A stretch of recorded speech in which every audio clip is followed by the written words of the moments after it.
quelles sont les preuves de l'existence de l'imam al-Mahdi, ajjalallahu ta'ala farjahu sharif?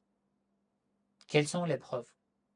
Pourquoi les chiites croient que le Mahdi est déjà né, que le Mahdi existe déjà?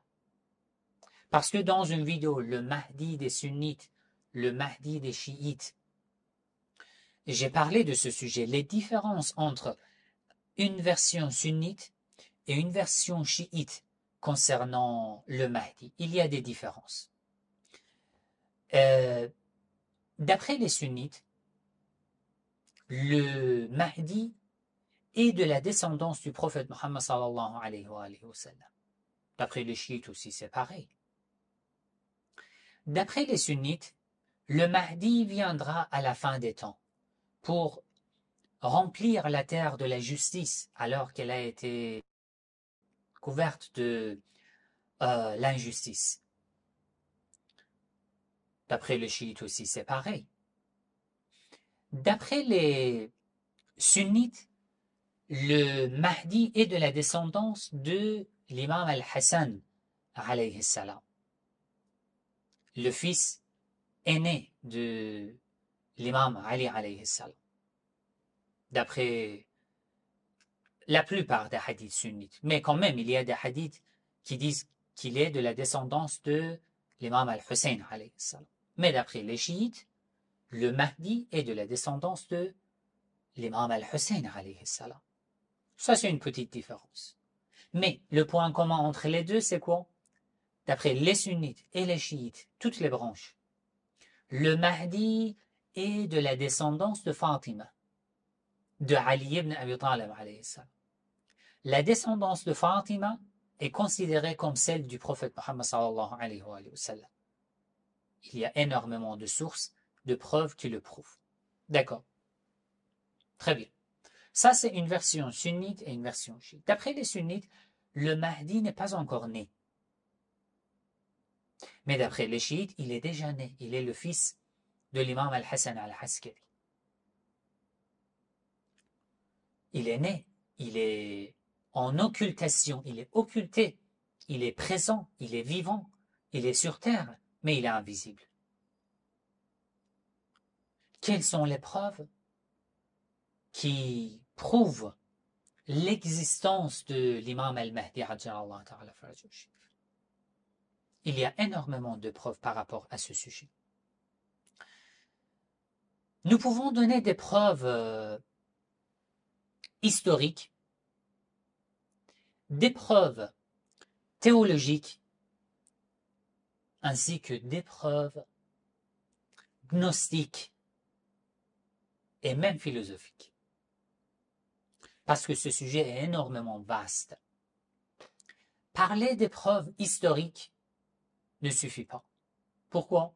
Oui, nous avons énormément de narrations qui prouvent que l'attente de l'imam al-Mahdi ajjalallahu ta'ala farjahu sharif rapporte sa naissance, comment il est né et tout.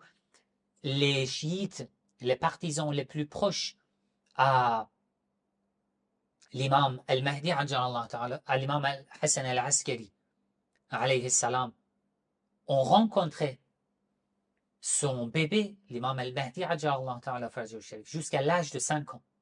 Il y a énormément de narrations par rapport à ce sujet. Mais un sunnite, un non-chiite peut ne pas accepter ces sources. Donc, vous ne pouvez pas donner ce genre de narration pour dire que voilà, le Mahdi est déjà vivant. Nous passons à une autre argumentation un peu différente par rapport à l'argumentation historique. C'est l'argumentation, on peut dire théologique ou même gnostique. Il y a une argumentation concernant la présence de la preuve de Dieu sur terre. Tous les chiites, ainsi que tous les sunnites dans le soufisme, Vous savez que le nombre des sunnites qui sont déjà soufis, qui suivent la voie soufie, ils sont plus nombreux que soit les salafistes, les wahhabites, heureusement. D'après la voie des soufis, dans les paroles des Arafans, des gnostiques, des mystiques, musulmans et aussi chiites, il y a une argumentation commune. C'est la présence de la preuve de Dieu, de l'homme parfait. Par exemple, Ibn Arabi, le grand gnostique musulman. Bon, la plupart des gens croient qu'il était sunnite. Il y a quelques savants qui disent que non, il était chiite. Mais apparemment, il était sunnite, en tous les cas, Ibn Arabi. Même s'il a beaucoup de croyances qui sont refusées par les salafistes, les wahhabites. Mais le sunnisme n'est pas égal au salafisme. Nous le savons toutes et tous. Cette argumentation se trouve dans les propos de Ibn Arabi, des gnostiques chiites, des autres musulmans, et en priorité dans les paroles des imams alayhimus salam, dans les hadiths des imams alayhimus salam. Nous avons énormément de hadiths par rapport à ce sujet, pas seulement dans les sources chiites, mais aussi dans les sources sunnites. Dans les sources sunnites aussi. Même dans, par exemple, Musnad Ahmad ibn Hanbal. Al-Fitan ou Al-Malahim de Nu'aym ibn Hammad. Il y en a plusieurs. Je vous donne quelques-unes de ces narrations rapportées par les sources chiites qui développent cette argumentation. C'est quoi exactement cette argumentation? En résumé, nous croyons que Allah a toujours une preuve divine parmi les êtres humains. Toujours. Surtout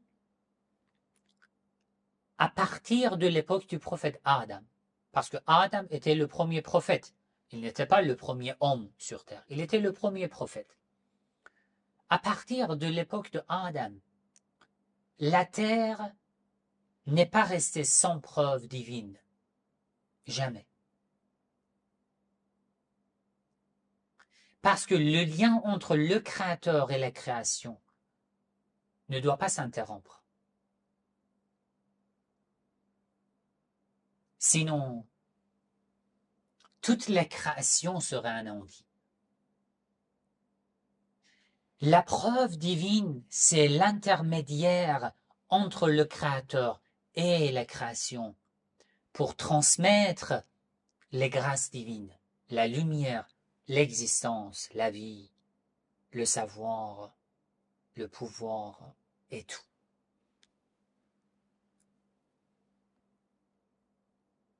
L'absence de la preuve divine, c'est l'absence des grâces de Dieu. C'est l'absence de la vie. C'est l'absence de la création.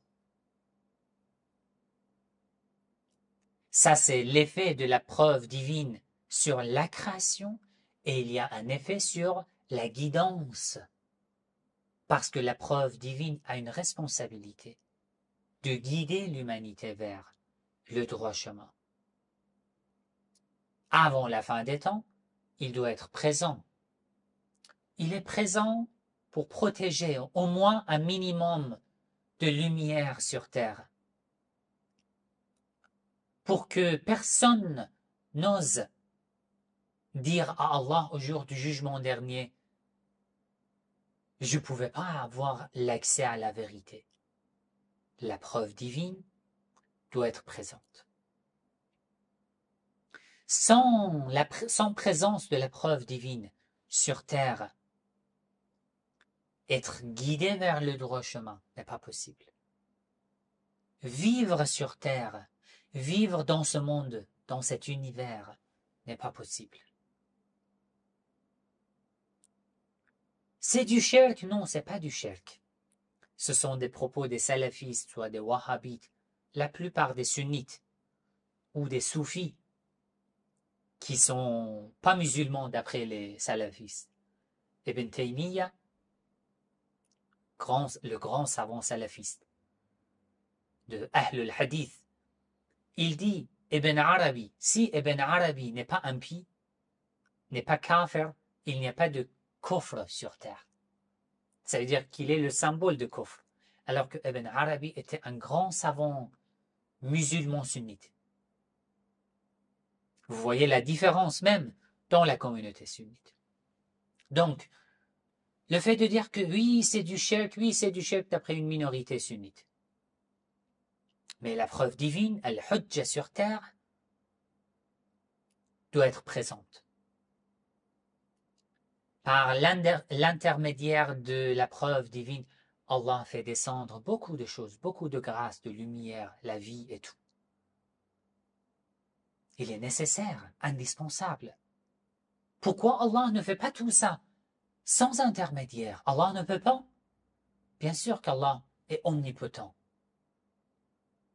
Mais la création n'a pas cette capacité. Inna aradna al-amana dans le Coran. Je viens de publier une vidéo par rapport à ce sujet.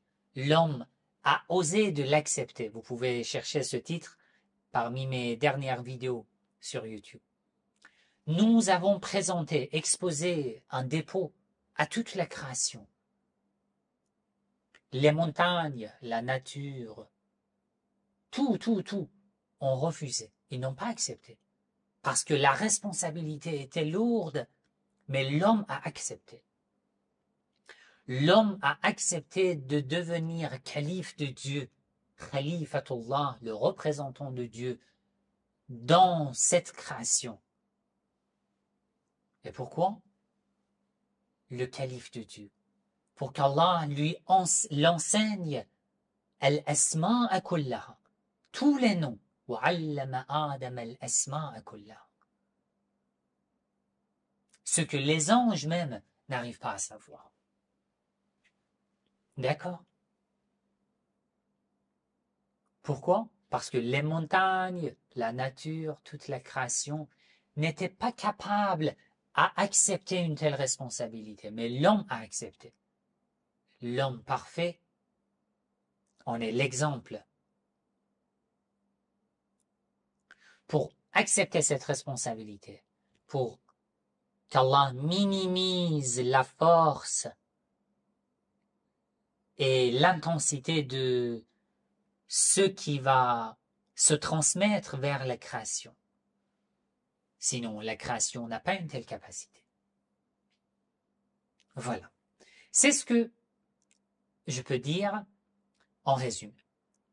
Concernant la hadith, après la hadith, il y a plusieurs hadiths par rapport à ce sujet. Al-Kafi, volume 1, page 178. L'imam Al-Baqir alayhi salam a dit Inna Allah lam yada'il arda. Allah n'a pas abandonné la terre bighayri alimin, sans présence d'un savant. Alim dans ce hadith a une signification immense, particulière. وَلَوْلَا ذَلِكَ, et si ceci n'existait pas, لَمْ يُعْرَفِ الْحَقُّ مِنَ الْبَاطِلِ, personne n'arrivait pas à distinguer la vérité du faux. Personne ne pourrait être guidé. Ça, c'est le deuxième côté, la deuxième face cachée de la preuve divine sur terre. La guidance. Dans le hadith suivant, l'imam as-Sadiq alayhi salam dit Inna Allah ajallu wa a'zamu min an yatruka al-arda bighayri imamin 'adil. Allah est plus immense d'abandonner la création sans leur donner un imam juste. Le hadith suivant, l'imam Ali alayhi salam, il a dit Allahumma innaka la tukhli ardaka min hujjatin laka ala khalqika. Oh Allah, tu ne rend pas vide la terre de la présence de ta preuve sur ta création.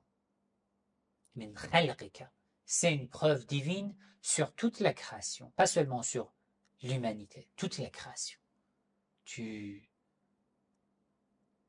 ne laisses jamais la création sans une preuve divine. C'est important.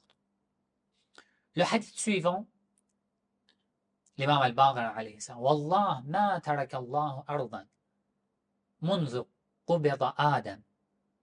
À partir du décès de Adam, Allah n'a pas abandonné ardan, aucune terre.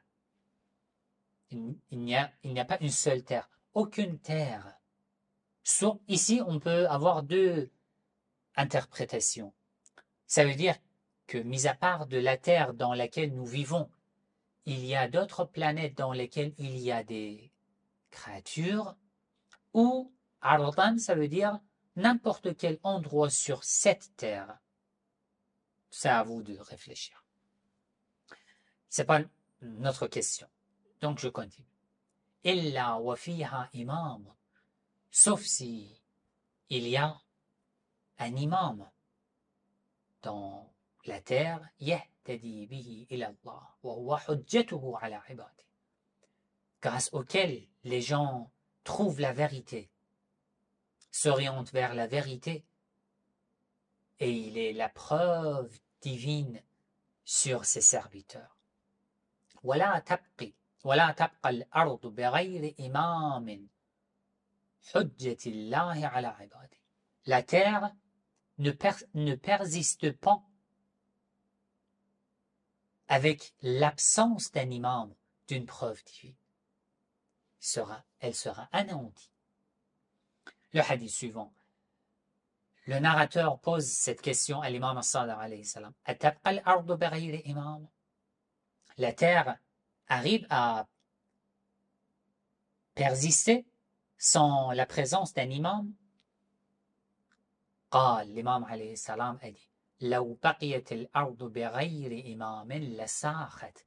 Si la terre reste sans imam, elle sera anéantie. C'est fini. Elle s'effondre. Elle s'effondrera. C'est fini. Parce que la grâce de Dieu, la transmission de la grâce divine s'interrompra. C'est fini.